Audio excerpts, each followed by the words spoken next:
We're doing our video on safety for the table saw. Let's get into some key points. Table saw, you use it for like rip cut usually. What's a rip cut? See, a rip cut's like long ways, like down the grain, not across the grain. We don't do that around here. You need to keep your fingers 4 inches away from the blade at all times. If you don't have a ruler on you at all times, just say 4 fingers away. So like over here. Always keep your board tight against the fence. This is the fence, and the table. The table is the table. So tight against the fence and the table, pushing down and to the side. The straight edge of your board should always be on the fence. So one edge will be jointed. One edge will be jointed, so it'll be perfectly flat.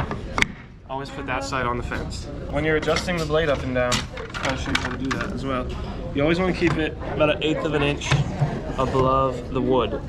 So I always say like the tip of my pinky, 1/16 to 1/8 of an inch, 1/8 to 1/4, whatever.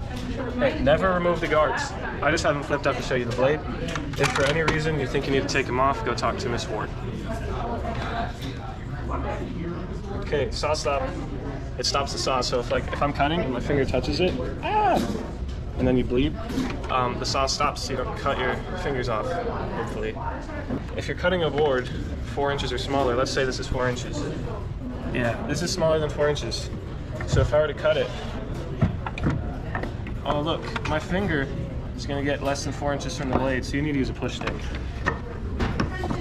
We have push sticks. There's different types. I like this one. Push stick.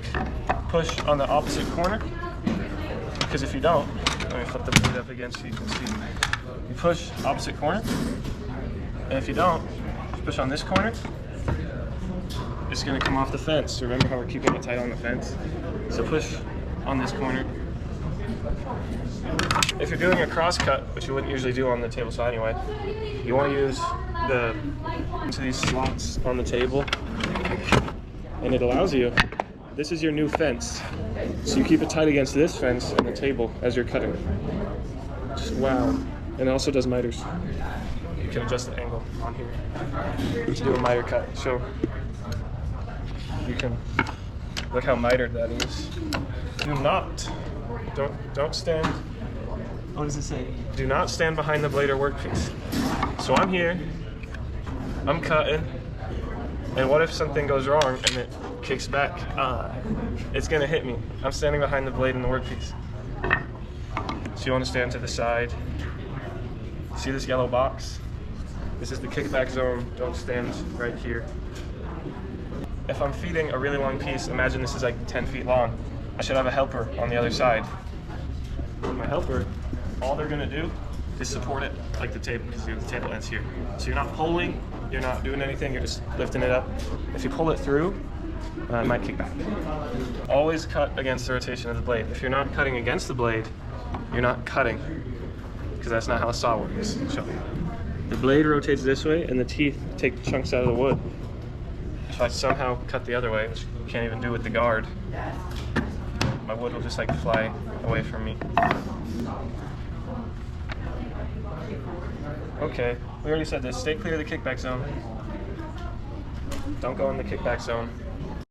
Now I'm gonna show you how to operate table saw. Start. Make sure all your guards are on.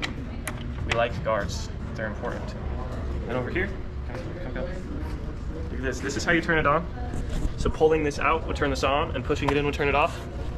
I like to be able to push it in with my knee when I'm done. Just easier. This is also your emergency stop. If something goes wrong, just hit it. And if something goes really wrong, the saw stop will stop on its own. Okay, it's good. My board is less than 4 inches, so I need a push stick. In fact, I should have 2. I should have one here and one right here. This is, yeah, oh yeah. Okay, now I'm gonna make a cut and show you guys. Another extra point, this is your stop. So if I want to cut at 6 inches, let's say, bump the red line over to 6 inches, and once you get it exactly on, just push the handle down, and this will straighten itself automatically. Just push the handle down, and you're good to go.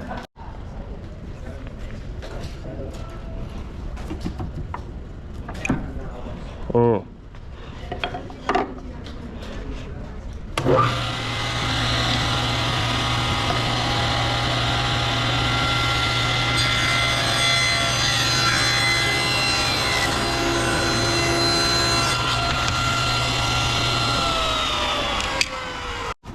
point, push the board all the way past the kickback dogs. These are the kickback dogs. Push it all the way past there before you're done with your cut.